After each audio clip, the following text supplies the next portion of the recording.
아주 먼 옛날 겐지스 강가에서 부처님은 미소를 지으시며 말씀하셨다고 합니다. 성스러운 자리로 들어가고자 한다면 먼저 숨을 살피라.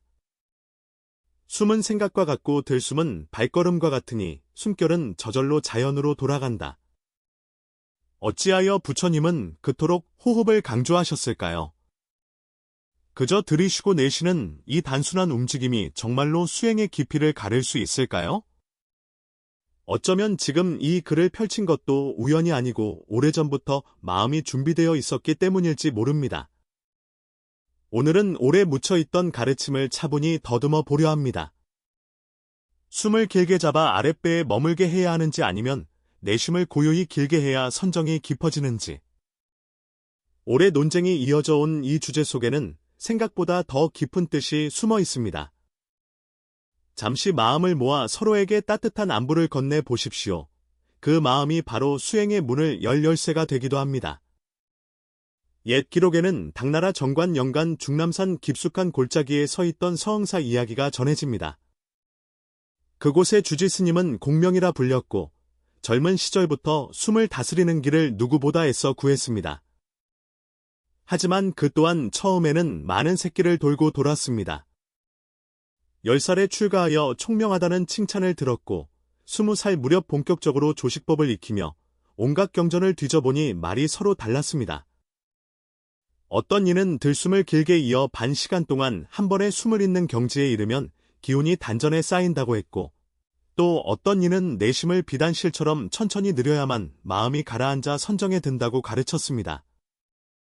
공명 스님은 그 말들을 몸으로 확인하고자 밤낮을 가리지 않고 앉았습니다. 먼저 들숨을 길게 늘리는 연습을 했습니다. 처음에는 몸속이 따뜻해지고 기운이 차오르는 듯 싶었지만 오래지 않아 가슴이 답답하고 숨이 차오르는 증상이 나타났습니다. 실망을 접고 이번에는 내심을 길게 빼는 연습에 몰두했습니다. 서역의 고승이 한번 내쉬는 숨을 한 등잔이 탈 동안 이어간다고 들었기에 그대로 따라 해보았지요. 한 달쯤 지나자 어지럽고 눈앞이 아찔해지는 날이 잦아졌고 밤마다 번번이 놀라 깨어났습니다. 그렇게 새해를 보내고도 얻은 것은 병증뿐이었습니다. 마침내 한 번은 깊이 틀어박혀 돌이킬 수 없는 경지에 들어가고 말았는데 스승이 알아차려 간신히 몸을 추슬렀습니다. 그 일을 겪고서야 공명 스님은 깨달았습니다. 호흡의 길은 겉으로 보이는 요령과 기술만으로 성취되는 것이 아니라는 사실을요.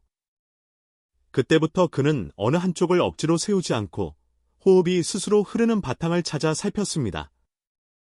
어느 새벽, 종소리가 막 퍼져나갈 때 한 젊은 수행자가 대웅전에 다급히 들어와 무릎을 꿇었습니다. 이름은 해명이었고 얼굴은 창백했으며 숨결은 들쑥날쑥했고 온몸이 떨렸습니다. 공명 스님이 조용히 다가가 물었습니다. 요즘 수행이 어떠하더냐? 해명은 눈가가 젖은 채로 말했습니다. 들숨을 길게 이어 단전에 기운을 모으라 배웠기에 매일 앉아 들숨을 길게 잡았는데 처음에는 따스한 기운이 돌았으나 얼마 지나지 않아 가슴이 막히고 어지럽고 밤에는 깜짝 놀라 깨어나기 일쑤였습니다. 더 애써야 한다고 생각하여 숨을 더욱 길게 잡았더니 몸은 오히려 더 무너졌습니다. 스님은 그를 데리고 마당 모퉁이에 오래된 우물가로 갔습니다. 맑은 물이 하늘을 비추고 있었습니다. 이 우물이 오래도록 마르지 않고 넘치지도 않는 까닭이 무엇 같으냐? 해명이 대답했습니다. 들어오는 물과 나가는 물이 고르게 맞기 때문일 것입니다. 스님은 부드럽게 고개를 끄덕이며 말했습니다. 그렇다. 그런데 들어오기만 하고 나가지 않으면 어떻게 되겠느냐? 나가기만 하고 들어오지 않으면 또 어떻게 되겠느냐? 그제야 해명은 깨달았습니다. 들어오기만 하면 언젠가 넘치고 나가기만 하면 이내 마르는 법, 내 숨도 그러하였구나. 나는 들숨만 붙들고 내심을 헐렁이 여겼으니 마음과 몸이 삐걱거릴 수밖에 없었구나. 스님은 작은 동종을 살짝 두드렸습니다. 맑은 울림이 멀리 번져갔습니다. 이 소리가 오래가고 멀리 닿는 까닭을 잘 들어보아라. 그 속에 숨의 길이 숨어 있다. 그때 다른 두 스님이 찾아왔습니다. 한 분은 중년이었고 다른 한 분은 연로하였습니다. 중년 스님은 오랜 세월 들숨을 길게 잡아왔는데 요즘 들어 가슴께가 막히는 듯 답답하다고 말했고, 연로한 스님은 내심을 꾸준히 느려오다가 몸이 차고 밤잠을 설치게 되었다고 하소연했습니다. 공명 스님은 보리수 아래 서서 나이테를 쓰다듬었습니다. 나무의 나이테가 촘촘함과 널찍함을 번갈아 품는 것은 하늘과 땅의 호흡과도 같습니다.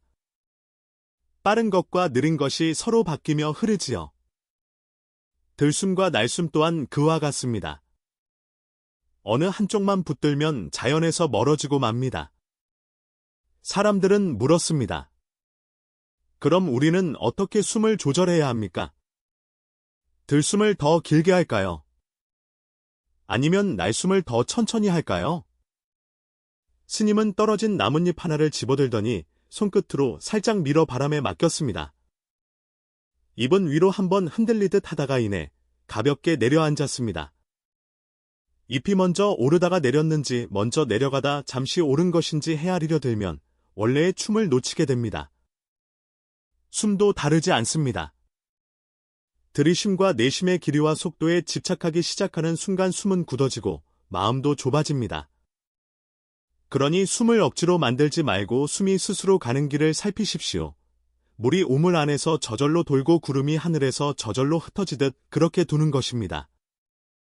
스님은 자리에 가만히 앉아 눈을 감고 숨을 쉬었습니다.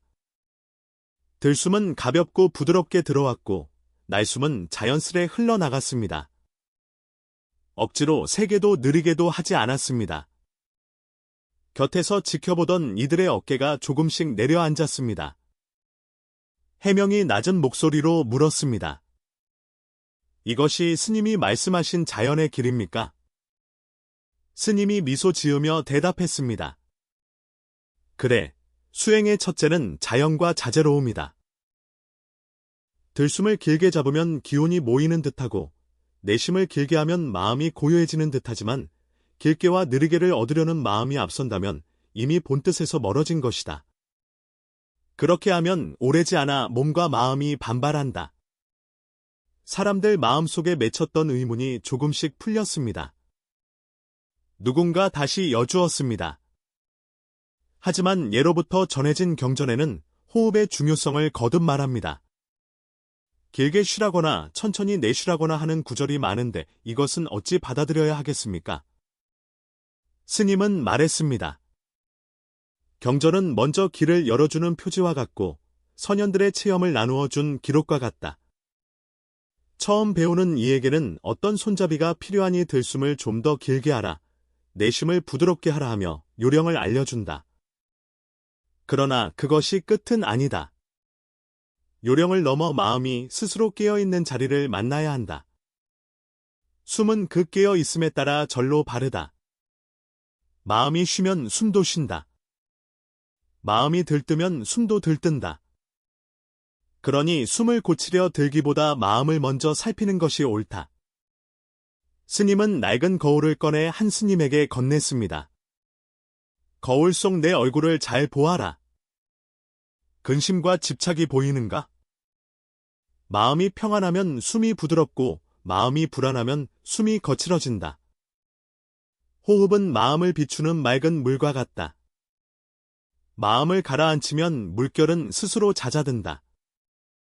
이렇게 말하고 스님은 동쪽 하늘의 아침 빛을 한동안 바라보았습니다. 나도 젊을 때는 온갖 수고를 겪고서야 이 도리를 알았다. 불법이란 본디 그러하다. 지나친 집착이 곧 장애가 된다. 이 나무와 구름과 꽃잎을 보는 까닭도 같다. 억지로 닦고 꾸미려 하지 말고 있는 그대로의 흐름을 믿어라. 숨은 그렇게 흐를 때 가장 맑다. 그날 이후 서흥사의 제자들은 앉을 때마다 들숨을 길게 해야 한다는 생각도 내심을 느리게 해야 한다는 계산도 조금씩 내려놓기 시작했습니다. 숨을 따라가며 억지로 잡아당기지 않고 숨을 보내며 애써 느리지도 않았습니다. 다만 숨이 드나드는 모습을 조용히 살폈습니다. 그러다 보니 가슴의 막힘이 서서히 풀리고 마음의 응어리가 조금씩 녹았습니다. 앉아있는 시간이 길어지든 짧아지든 상관하지 않았습니다. 숨이 자연스러우면 그 자리가 곧 선정의 문턱이 되었기 때문입니다. 들숨을 억지로 세우지 말고 날숨을 억지로 느리지 말라. 마음이 고요하면 먼지 또한 붙지 않는다. 그런 말이 절 안에 조용히 퍼졌습니다. 부처님 가르침 가운데 호흡을 잘 살피면 마음이 한 곳에 머물러 해탈의 길을 걷게 된다는 뜻이 전해 내려옵니다. 이 말은 간단하지만 속에 담긴 뜻은 깊습니다. 옛 인도의 수행자들 가운데서도 들숨을 길게 하여 기운을 채우려는 이가 있었고 내심을 길게 하여 마음을 가라앉히려는 이도 있었습니다. 어느 쪽이 옳다 그르다로 끝낼 일이 아니라는 것을 부처님은 자주 일깨우셨습니다. 한쪽에 집착하면 마음이 그 생각에 매여버리고 깊은 고요에 이르기 어려워집니다. 형식은 도와주는 도구일 뿐 언제든 놓아야 할 집단과 같습니다. 이와 비슷한 이야기는 오래전의 고승들에게도 보입니다. 어떤 이는 온갖 호흡 기술을 줬다가 몸을 상해 오랜 세월을 돌아 제자리에 이르렀습니다. 물 위에 잔돌을 던져 파문을 만드는 동안에는 물이 늘 출렁이지만 손을 거두고 기다리면 이내 맑아지는 법입니다. 숨 또한 그러합니다. 억지로 끌고 가려 하면 거칠어지고 부드럽게 이끄는 데 머물면 조용히 가라앉습니다. 그렇다고 내버려 두기만 하라는 말도 아닙니다. 부처님은 숨을 바라보되 너무 급하지도 너무 늘어지지도 않게 하라고 가르치셨습니다. 검은고 줄을 맞추듯 지나치게 팽팽하면 소리가 삐걱거리고 지나치게 느슨하면 힘이 빠지는 법. 숨도 그 사이의 균형을 찾아야 빛이 납니다. 들숨을 무리하게 깊게만 하려 하면 기혈이 뭉치고 몸이 긴장하고 내심을 지나치게 길게만 하려 하면 기운이 세고 몸이 허약해져 마음이 오히려 산란해집니다. 초학자는 이 점을 놓치기 쉽습니다. 빨리 나아가고 싶은 마음이 오히려 길을 막습니다. 호흡은 마음의 거울입니다. 불안하면 숨이 가빠지고 편안하면 숨이 길고 부드러워집니다. 그러므로 길고 짧음이나 빠르고 느림이 중요하기보다 숨을 알아차리는 마음이 더 중요합니다. 누군가 이렇게 말했습니다.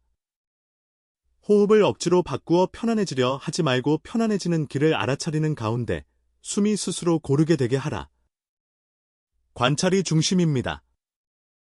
조작이 중심이 아닙니다. 이 깨달음은 호흡에 대한 생각만 바꾸는 데 그치지 않습니다. 수행을 대하는 태도 전체를 바꾸어 줍니다. 두 갈래를 붙잡고 다투던 마음이 차츰 가라앉고 호흡과 마음이 둘이 아님을 느끼게 합니다. 색과 공을 나누어 보려는 마음 또한 숨을 통해 자연스레 하나로 돌아옵니다. 들숨은 몸과 기운의 세계를 일으키고 날숨은 허공 같은 쉼으로 되돌아갑니다. 둘은 서로 기대고 서로를 완성합니다. 그러니 들숨만 붙잡거나 날숨만 붙잡는 일은 어느 한쪽을 잃는 일입니다.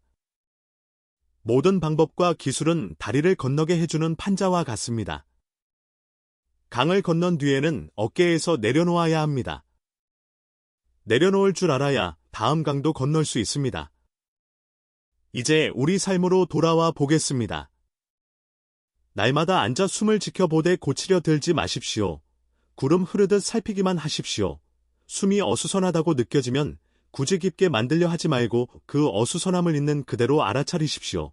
그러면 잠시 후 숨은 저절로 부드러워지고 마음은 서서히 넓어집니다. 일상에서 마음이 흔들릴 때도 같은 지혜를 써보십시오. 화가 치밀거나 걱정이 몰려올 때 일부러 숨을 길게 하거나 느리게 하려 애쓰기보다 먼저 두 손을 내려놓듯 가볍게 숨을 알아차립니다. 들숨이 들어오고 있음을, 날숨이 나가고 있음을 알아차립니다. 그렇게 몇 차례만 지나도 마음의 파도는 조금 잦아듭니다. 자주 빠지는 오해도 피해야 합니다.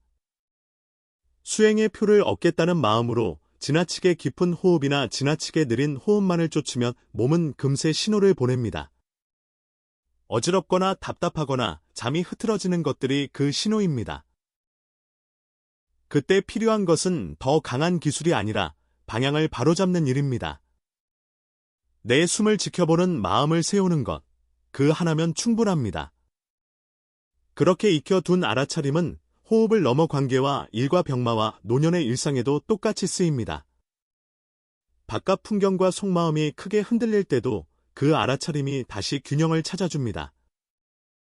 오늘부터 잠깐이라도 자리에 앉아 숨을 지켜보는 시간을 가지십시오. 오래 앉을 필요는 없습니다. 몇 분이면 충분합니다. 하루가 이틀이 되고 한 달이 되면 마음의 바닥이 단단해지고 몸의 숨이 유연해집니다. 수행은 애써 손에 쥐는 것이 아니라 쥐고 있던 손을 풀어보는 일과 같습니다. 숨이 그 길을 안내해 줍니다. 이제 눈을 감고 잠시 현재의 숨을 느껴보십시오. 바꾸려 들지 말고 다만 알아차리십시오. 들숨이 오고 날숨이 갑니다. 그 사이에 마음이 머뭅니다. 숨은 늘 우리 곁에서 삶의 길을 가르쳐 주었습니다. 오고 가되 얽매이지 말라. 이루려 들지 말고 비워두라. 부처님의 가르침은 멀리 있지 않습니다. 부드럽고 자연스러운 한 번의 호흡마다 이미 그 길이 열려 있습니다. 오늘 들은 이야기가 마음의 작은 등불이 되기를 바랍니다. 당신의 숨이 편안해질수록 당신의 하루도 편안해집니다. 그 평안이 가족과 이웃으로 스며들고 다시 당신에게 돌아옵니다. 호흡 사이에 지혜의 문이 있습니다. 이제 그 문을 살며시 열고 들어가 보십시오. 당신의 걸음은 이미 충분합니다. 당신의 숨은 이미 길을 알고 있습니다.